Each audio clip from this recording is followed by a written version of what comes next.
साथियों नमस्कार। चलिए इस प्रश्न को हल करेंगे। यह जो प्रश्न है कक्षा 5वीं गणित के अध्याय 3 लाभ हानि के पाठ से लिया गया है और इसके जो इबारती प्रश्न है उसका प्रश्न क्रमांक 4 को हल कर रहे हैं और इनके पहले के जो प्रश्न है अर्थात प्रश्न क्रमांक 1, 2, 3 उसका वीडियो जारी हो चुका है और इस वीडियो में शेष जितने भी प्रश्न हैं अर्थात प्रश्न क्रमांक 4 से लेकर के 10 तक का सभी को यहाँ पर हल करने वाले हैं। ये जो वीडियो है उन विद्यार्थियों के लिए बहुत उपयोगी है जो कक्षा 5वीं पढ़ रहे हैं, तो आप अपने विद्यार्थियों को ज़रूर भेजिए और यहाँ पर जैसे कॉपी में इसको मेंटेन किया जाता है उसी प्रकार से यहाँ पर बताया जाएगा कि कैसे लिखना है। ध्यान से देखिएगा। प्रश्न चौथा, मोना ने एक घड़ी 435 रुपये में खरीदी। यदि वह 55 रुपये लाभ लेकर बेचना चाहती है तो घड़ी का विक्रय मूल्य क्या होगा। तो सबसे पहले क्या करना है, सबसे पहले लिखना है हल। ठीक है, अब प्रश्न को ध्यान से पढ़ना है। मोना ने एक घड़ी 435 रुपये में खरीदी, तो यहाँ पर हो जाएगा दिया है। ठीक है, अर्थात सवाल में हमको क्या बताया गया है पहले समझते हैं। एक घड़ी 435 रुपये में खरीदी, खरीदी अर्थात हो गया घड़ी का एक मिनट यहाँ पे की हो गया, हाँ, घड़ी का क्रय मूल्य कितना है। घड़ी का क्रय मूल्य, घड़ी का क्रय मूल्य है रुपये 435। उसके बाद क्या बोला गया है, यदि वह 55 रुपये लाभ लेकर बेचना चाहती है। कितना रुपये लाभ लेना चाहती है, 55 रुपया। तो यहाँ पर लिखेंगे लाभ बराबर रुपये 55। ठीक है, तो घड़ी का विक्रय मूल्य क्या होगा, हमको क्या पता करना है, विक्रय मूल्य क्या होगा। तो यहाँ पर हो जाएगा क्वेश्चन मार्क। ठीक है, अब यहाँ पर आपको विक्रय मूल्य का सूत्र लिखना है। तो सभी बच्चों को जो है विक्रय मूल्य का सूत्र याद नहीं रहता, लेकिन यदि हम समझ के साथ बनाएंगे तो याद हो जाता है। देखिए, क्रय मूल्य अर्थात होता है खरीदने का कीमत। 435 रुपये में खरीदा है ना भाई, और 55 रुपये लाभ लेना चाहती है वो। तो भाई ये बताइए कि अगर हम किसी सामान को खरीदते हैं और खरीद के जब बेचते हैं और उसमें लाभ होता है तो बेचने का कीमत खरीदने की कीमत से क्या होगा, ज़्यादा होगा। अर्थात जो उत्तर आएगा विक्रय मूल्य वो 435 से ज़्यादा होगा। कितना ज़्यादा होगा, 55 रुपये ज़्यादा होगा। तो ये कैसे पता चलेगा, दोनों को क्या करेंगे तब पता चलेगा, जोड़ेंगे कि घटाएंगे। यहाँ पर दोनों को हम जोड़ेंगे, तो यहाँ हो जाएगा विक्रय मूल्य बराबर क्रय मूल्य धन लाभ। ठीक है, तो यहाँ हो जाएगा क्रय मूल्य कितना है 435 और लाभ कितना है 55। इसको जोड़ते हैं, क्या हो जाएगा 5 और 5 10 का 0, 5 3 8 और 1 9, 490। तो यहाँ पर हम लिखेंगे उत्तर में, उत्तर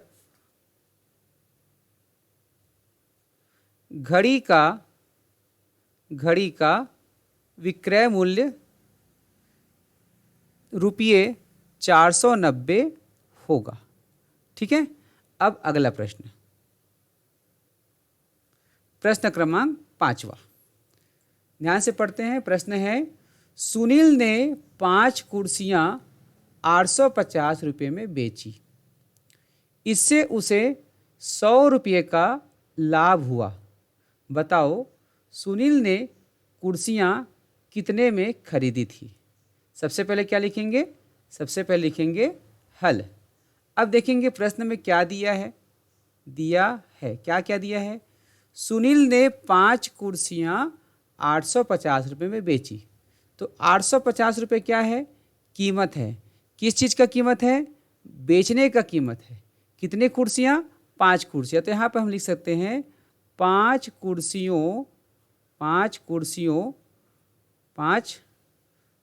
कुर्सियों, एक मिनट थोड़ा सा,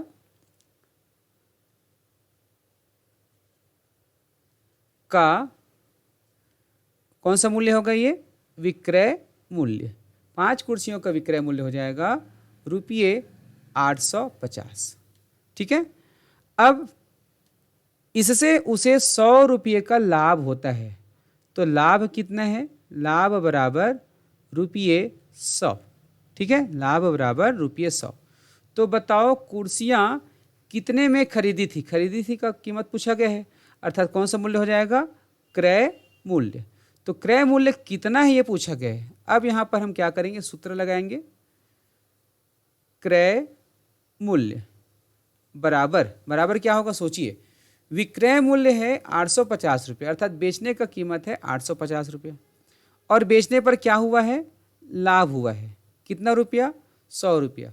अर्थात किसी वस्तु को जब बेचते हैं और बेचने से लाभ होता है, इसका मतलब क्या हुआ, उसको हम 850 रुपये से, अर्थात इस 5 कुर्सियों को हम 850 रुपये में, वो जो सुनील है इससे कम में खरीद के लाया था, तभी तो 850 से बेचने से उसको फायदा हो रहा है।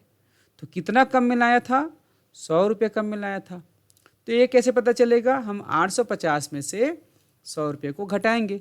तो 850 क्या है, विक्रय मूल्य है, तो हो जाएगा विक्रय मूल्य ऋण किसको घटा रहे हैं हम, 100 रुपये। 100 रुपये क्या है, लाभ, तो यहाँ हो जाएगा विक्रय मूल्य ऋण लाभ। अब विक्रय मूल्य कितना है, 850, लाभ कितना है, 100 रुपया। इसको घटा के देखते हैं कितना आएगा, 850 में से 100 घटाएं 750। तो यहाँ पर जो है इस सवाल का उत्तर लिखेंगे, उत्तर सुनील ने कुर्सियाँ रुपये 750 में खरीदी थी। ठीक है, अगला सवाल हल करते हैं।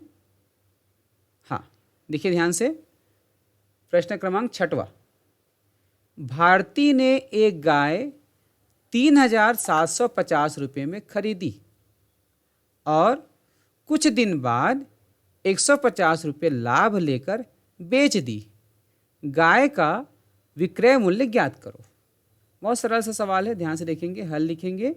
यहाँ पर क्या दिया गया है, दिया है, क्या क्या दिया है, भारती ने एक गाय 3750 रुपये में खरीदी।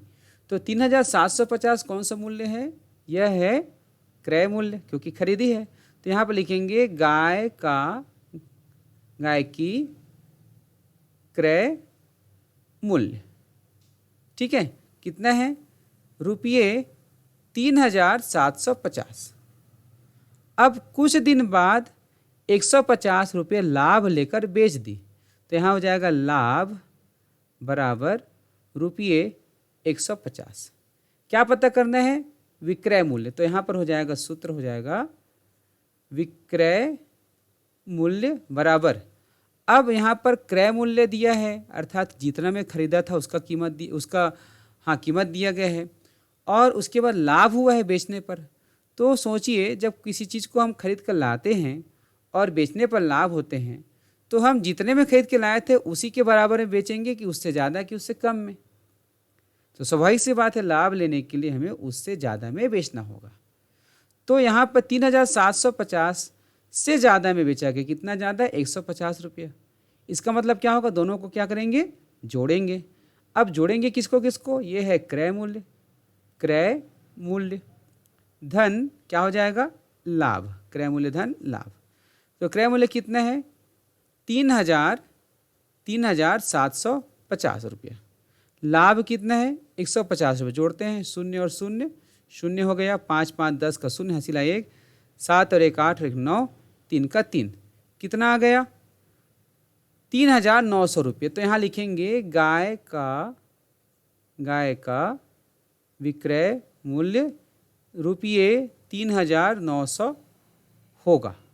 ठीक है, इस प्रकार से लिखना है। अगला सवाल, प्रश्न क्रमांक 7वां, ध्यान से पढ़ते हैं। सुरेश ने 895 रुपये में एक पंखा बेचा, उसे 52 रुपये का घाटा हुआ। बताओ सुरेश ने कितने रुपये में पंखा खरीदा था। क्या करेंगे, हल लिखेंगे। अब होगा दिया है। अब बताइए, इस सवाल में क्या क्या जानकारी दिया गया है। सुरेश ने 895 रुपये में एक पंखा बेचा। 895 क्या है, पंखा का कीमत है, और कौन सा कीमत, बेचने का कीमत। तो यहाँ पर बेचना अर्थात विक्रय मूल्य। तो ये हो जाएगा पंखे का विक्रय मूल्य कितना है? रुपये 895। उसके बाद उसे 52 रुपये का घाटा हुआ। 52 रुपये क्या है? घाटा हुआ है। घाटा अर्थात हानि। तो यहाँ हो जाएगा हानि बराबर ₹52। क्या पता करना है? सुरेश ने कितने रुपये में पंखा खरीदा था, अर्थात क्रय मूल्य पता करना है। कौन सा मूल्य? क्रय मूल्य, खरीदी कीमत पता करना है, जो हमको अभी मालूम नहीं है। तो यहाँ पर हो जाएगा सूत्र क्रय मूल्य बराबर, अब देखिए यहाँ पर सूत्र कौन सा लगेगा? बेचने पर हानि हुआ है। बेचने पर हानि हुआ है अर्थात सामान जो है यहाँ पर बेचने का कीमत 895 है, तो 895 रुपया से ज़्यादा में खरीद कर लाया था, तभी तो बेचा, तब हानि हुआ है। क्योंकि जब ज़्यादा में खरीदा था उससे कम में बेचा तब हानि हुआ है। तो यहाँ पर हमें क्रय मूल्य ज्ञात करने के लिए वो जो उत्तर आएगा वो 895 से भी ज़्यादा होगा। और वो अंतर कितना है? हानि और लाभ जो है क्रय मूल्य और विक्रय मूल्य का अंतर होता है, तो 52 रुपये है। तो विक्रय मूल्य जो है, विक्रय मूल्य से जो क्रय मूल्य है 52 रुपये ज़्यादा होगा। तो यहाँ लिखेंगे क्रय मूल्य बराबर विक्रय मूल्य धन हानि। ठीक है, इसको जोड़ते हैं। 895 धन 52, 5 और 2 7, 9 5 14 का 4, हासिल आया 1, 8 और 1 9। तो इसका जो खरीदी मूल्य है वो हो जाएगा 947 रुपया। तो यहाँ पर लिखोगे उत्तर पंखे का या पंखा का क्रय मूल्य, पंखा का क्रय मूल्य ₹947 है। ठीक है।